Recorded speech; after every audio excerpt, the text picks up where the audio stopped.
Governor Seyi Makinde of Oyo State was awarded the Grand Patron by the Nigerian Union of Journalists while receiving the executive of the NUJ in Oyo State Government House.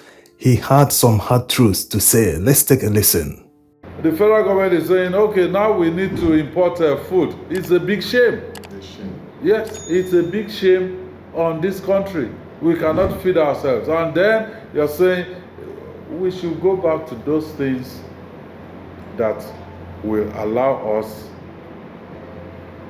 to bring confidence back to our people and to ensure that this country is back on the path of growth and progress. So, just this money, as we are the commissioning place, they said, oh, okay, there's judgment of the Supreme Court, there's local government autonomy, financial autonomy, and all of that. And I will still say it. I think it's just a distraction. We must face the real issues that we have. And the issue that we have is we are not producing enough. We're not productive. Whatever it is that we're sharing in Abuja, which is what this FAQ is all about. Oh, okay. Whatever is in Abuja, share it to the local government. Is that our problem?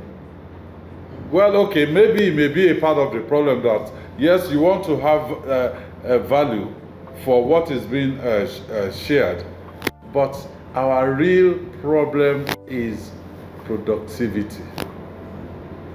How much are those local governments generating within their domain? Can they survive without handout from Abuja?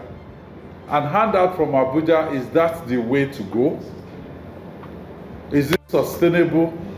Some will say that Makinde is simply wailing or that he is not happy about the judgment of the Supreme Court on the status of local government areas in Nigeria. But it still doesn't negate the fact that what he said is the honest truth. The Supreme Court didn't do anything new. They only affirmed what already exists in the Nigerian Constitution. And yes, it will affect many governors because many of them, if not all the 36 states in Nigeria, they all run joint accounts with their different local government areas. So definitely it will affect their revenue.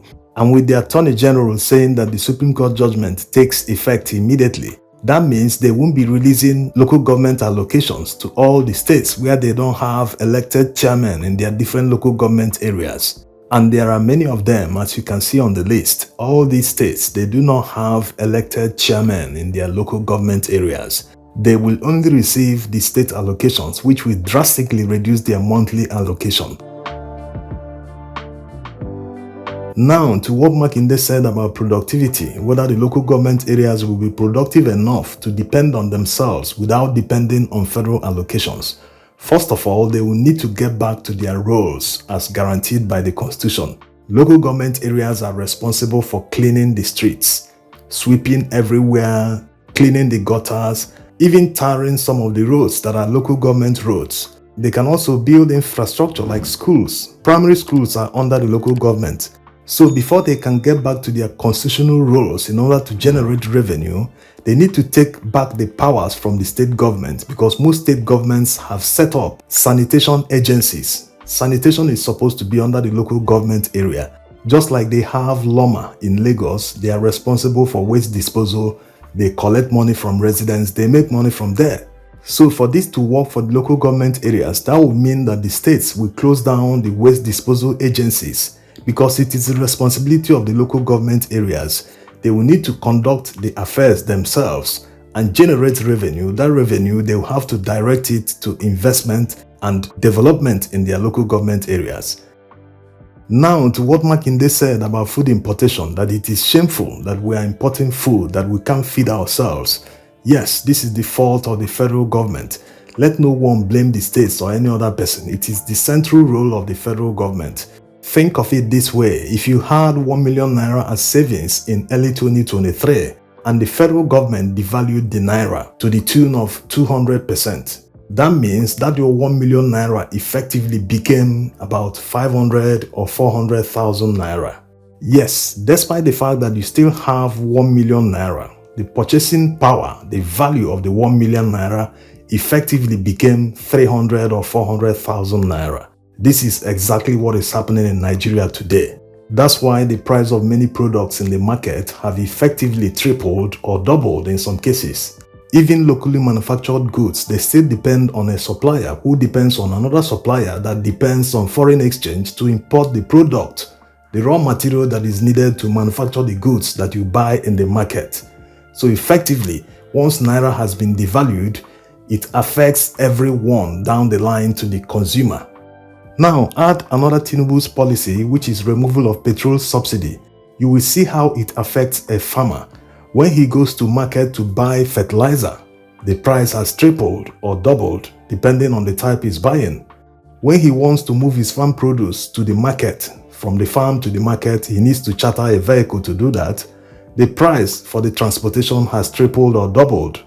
Also, when he wants to hire laborers to work in his farm, if he used to pay them 4,000 per day, that might no longer be feasible in today's Nigeria, maybe from 8,000 or 10,000 a day.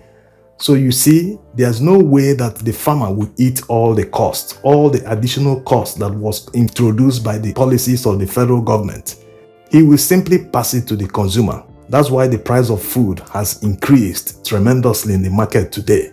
Now, this is talking about small-time farmers who don't even have farming equipment that will help them to become more efficient. We don't have many large-scale farmers in Nigeria. The few large-scale farmers we have in Nigeria don't bring their products to the market. They are farming for their own needs. All they farm, like Olam farms, they use that to produce their products and export them.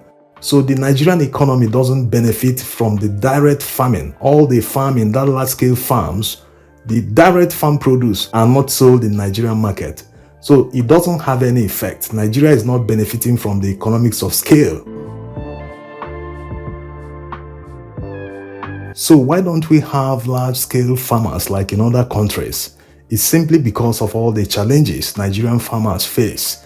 There are many non-actors in Nigeria that are controlling territory. Yes, they are taking taxes that are supposed to go to the government, but the government is behaving as if they don't need the tax. So this is the problem. There was a time when large-scale farmers came from Zimbabwe to Nigeria. Remember when Saraki was still the governor of Kwara State? He received some of them. No one knows if they are still in operation. So the problem is, we need to solve the insecurity problems. All the challenges that large-scale farmers face, we need to eliminate all of them if we are serious about tackling food crisis. Now, they are saying they will import food. They've given a 180-day grace. Like we already said in the other video, it's too short. It takes 3 months to place an order for something and receive it in Nigeria. All the processing that is involved, clearing and everything, just about 3 months. If it is something that is already there on the shelf, like maybe a bag of rice, they have harvested the rice ready to be shipped. They will simply bag it the way you want it and load it in the container and ship. It might take a shorter time. But 180 days, that's 6 months, is too short. They need to make it at least 1 year or 2 years so that enough food will be flooded in the Nigerian market. While they're doing that, they need to be simultaneously tackling the problem that is preventing farmers from getting back to their farms, because Nigeria will not continue to import food indefinitely. If a whole country depends on other countries for something like rice, beans, and other food items, that's not good for our national security. So however you see it, whether you see Seyi Makinde trying to play down what APC people are seeing as an achievement, that's talking about the Supreme Court judgment, it has become an achievement to them. That will show you how low the bar is in terms of performance. So if you see him as trying to play it down, that's on you. But the most important thing is that he spoke facts. They need to do something fast. What is brewing in the north can only be imagined. We'll make a separate video for that. Thanks for watching.